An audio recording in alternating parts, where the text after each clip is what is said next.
Good afternoon, ladies and gentlemen. I just got done watching the Nuggets-Clippers game, and it was a heck of a game. Very exciting. Nuggets forced Game 7, and holy cow, was this a fun one. Um, Obviously, with this team, it all starts with Jokic. He had a great display of offensive dominance in that second half. In case you missed it, the Nuggets outscored the Clippers 64 to 35 in the second half to overcome a 16-point deficit, and they ended up winning the game by 11. Uh, just a really incredible showing from this Denver team. Uh, Jokic was at the forefront of it, displaying his offensive dominance. His pick and pop game is lethal. Off the dribble, getting to his spot and knocking down those mid-range jumpers, he's terrific. Obviously, in the post, he's an animal. Very difficult to deal with down there. The passing is terrific. He's obviously one of the best rebounders in the NBA. Today's game, he finished with 34 points, 14 rebounds, and 7 assists. Really close to a triple-double. Just a great outing for this guy. 4 for 6 from the three-point line, and that's what makes him really scary because he's able to generate a lot of open threes, especially against a team like this Clippers team that plays drop coverage frequently. The Clippers are dropping back on those pick and rolls, and Zubac has not been quick enough closing out on those three-point tries. And in this game, the Joker was able to take advantage of it and knock down 4 threes. So just a great game for the Joker to lead his team to victory. Huge second half. Just really, really impressive effort from him. Put the team on his back. Michael Porter Jr. is the next guy I want to talk about. He just seems to be becoming a star before our eyes. Obviously, we saw it in the bubble, or the seeding games. He started to really get going. In the Utah series, he had a bunch of struggles defensively, and I thought that the Clippers are going to be able to exploit that even better than the Jazz did. But he's been able to stay on the floor by not being terrible defensively, and it just seems like he hits huge shot after huge shot in the fourth quarter. Kind of like Tyler Hero for the Heat, where throughout the game, he doesn't seem to do too much, but he really comes alive in the fourth quarter. And to see young players that are able to play with that kind of mentality of hitting shots when it counts most, that's really impressive to see. Porter is obviously, it's his second year in the NBA, but he's a rookie because he didn't play last season. This guy is something special, and if I'm the Nuggets, I'm hanging on to him, because if you think about it, I'll get more into this when I talk more about the Nuggets in the future, but they have a top 10 player in the NBA. Jamal Murray is a top 30 player and has potential to move up and become a top 20, top 15 player within the next couple seasons. And now we're seeing from Michael Porter Jr. that he is also an all-star caliber, or has potential to become an all-star caliber player, and maybe even more if he can become a good defender. Watch out. This team is scary. Keep in mind, these guys are all young, and they're all under contract for a decent amount of time. Whew, Denver is scary, man. This team is really, really good now.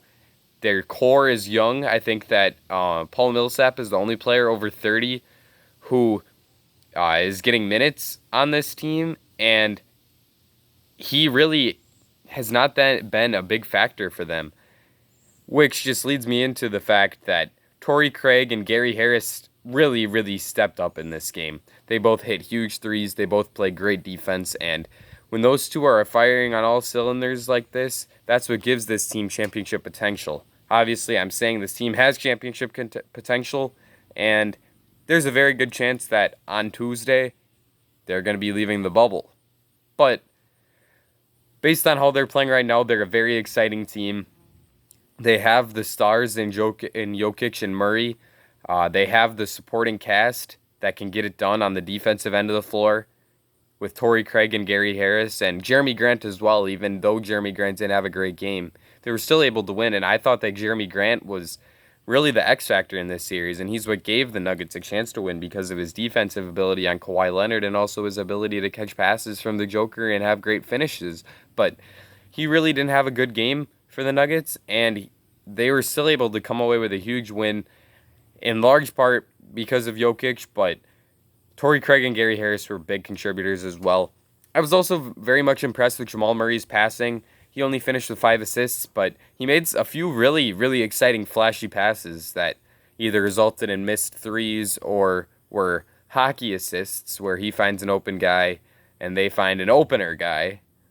So I was really impressed with his passing, and his passing was actually something I was ripping on a bit earlier in the playoffs. I said I thought he could be a better passer. He could respond to double teams and traps a bit better, but he looked really good today in making those passes. He made a couple tough behind the back passes. Neither of them resulted in turnovers. One resulted in an assist, I believe, or maybe it was a missed three-pointer, and the other was kicked. So maybe he's not quite ready for that kind of pass, but he made a kind of LeBron-style pass where it's like that one-handed bounce pass to a cutter. I was really impressed with his passing in this game, and he had a few really, really key assists to keep this team in the game. I also think that they could target Murray and MPJ a bit more in the second half, try to have the ball in those two hands a bit more down the stretch at the end of the shot clock. At the end of the shot clock, Joker was getting a lot of the shots, and he's such a good player, but he really plays at a slower tempo, and if he's not already in really good position, he needs to get in good position in order to get shots up, and that's what makes him so exceptional as a player, is his ability to put himself in position. But when he's catching the ball on the perimeter with 5 seconds on the shot clock, he doesn't have enough time to work himself into a spot that he's able to score or make a good pass from. So I'd like to see them try to have Michael Porter Jr. or Jamal Murray take those shots at the end of the shot clock a bit more than Jokic because of their ability to hit tough shots and manufacture space with their step backs, especially Murray. We've seen Murray's ability as a closer. We saw it a lot in the Jazz series. His step back is a really, really good shot for him because it generates so much space, and at the end of the shot clock, that's a scary shot. I'd much rather him shooting that than a Jokic fadeaway off 1 foot. One big takeaway I had from this game was the Montrezl Harrell minutes were really not pretty. The Clippers were minus 19 in those minutes, and Montrezl finished with 1 rebound in 15 minutes. When you're playing the center, that's simply unacceptable. You need to do better rebounding than that. Jokic just feasts on him defensively, and Harrell really didn't play all that well offensively. I think he was like 4 points on 2 for 4 shooting or something like that. So if he's not affecting the game offensively like that, he's just really not a great player because of his ineffectiveness on defense and rebounding because of his size and height disadvantage against Jokic. So I think that he needs to play better for the Clippers, but it really just comes down to those 2 stars in Leonard and George. And they both actually played pretty well in this game, but they were not able to come up with stops down the stretch to get the victory. And they weren't able to manufacture scores either. So that's where they need those guys to get buckets in the fourth quarter because they're superstars, and that's what they're supposed to do. They're supposed to be able to close games out and finish them out. In the past 2 games, they've kind of disappeared in the fourth quarter, and it's been all Jamal Murray, Nikola Jokic, Michael Porter Jr. So down the stretch, they need those 2 guys to step it up and play better. They need Montrezl Harrell to play better. Zubac needs to do better on that pick and roll guarding Jokic because he just got killed in that in the fourth quarter today. Getting into Game 7 a little bit, there are a lot of...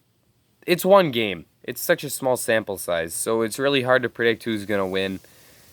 It feels like the Nuggets have all the momentum right now, but they haven't exactly been able to take advantage of that momentum due to their inability to get out to good starts. We saw it in that Jazz series, and we saw it the past 2 games against the Clippers. Even though they don't always get off to good starts, they can get down by 20 points, and they just have enough offensive greatness between their big 3 of offensive players in Jokic, Murray, and Porter, that they're able to find enough offense to really get it going and get themselves back in the game. Even if stops are hard to come by, as long as they keep getting buckets, they're able to chip away at leads. So I don't think that the Clippers can do what they've done the last 2 games and get comfortable with those 20-point leads. They need to find that urgency and say, okay, we're up by 15, let's make it 20. Up by 20, let's make it 25. Because this team in the Nuggets, has so much offensive firepower that they can come back from any deficit. I'm really excited for this Game 7. I think that the Nuggets have a really, really good shot at it, but I think that Doc Rivers is a great coach. He's not on the same level as guys like Nick Nurse, Brad Stevens, Steve Kerr, but he's definitely in the second tier of coaching, and he is going to find a way to get his guys to play harder and to find that desire to win, because on Tuesday it's win or go home for both these teams, and right now it looks like the Nuggets want it more.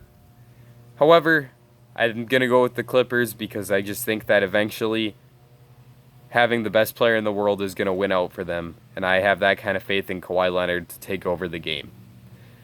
So I think it's going to be a great game, but in the end, it's going to come down to whether or not the Clippers have a response for the Nuggets' energy, because in the past 2 games they haven't, and who knows if they will on Tuesday. That's it for me, ladies and gentlemen. Thanks for watching. Leave a like if you enjoyed. Subscribe for more content like this. Leave a comment on who you think is going to win Game 7. And that's it for me, ladies and gentlemen. I will see you all again very soon.